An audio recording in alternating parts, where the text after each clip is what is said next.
previous episode, I'm now going to get into how you practice the loose hitting where you're adding power to it.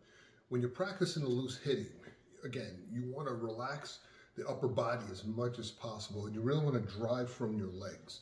So for example, if I'm using my bag, I already showed how as I'm striking, I'm kind of letting the arm run through, kind of letting the body do the work. Now as I start adding force, I want to add a snap to it.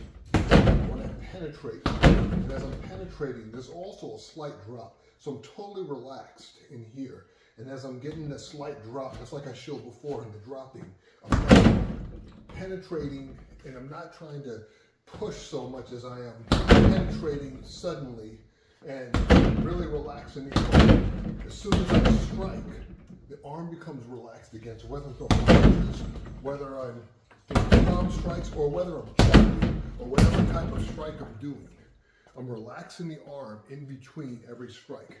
Focusing also on making sure I do not make the weapon to the last possible second. So if I'm doing a chop, for example, I don't want to make the weapon out here because it starts putting tension on the arm and it starts tensing up the bicep, and it actually puts the brakes on your action. As I'm striking, the arm is relaxed. And then just as I'm making contact, right before, maybe a microsecond before, I form the weapon.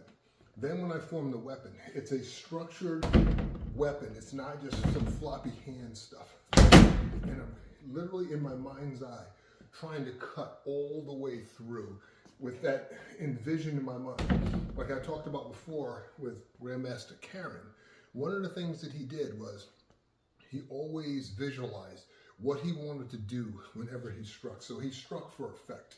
In other words, if he hit you in the abdomen, he had every intention of putting his fist through you. If he hit you with a chop across the body or the neck, in his mind, he was trying to cleave you in half. And that kind of visualization actually aids in your ability to strike effectively.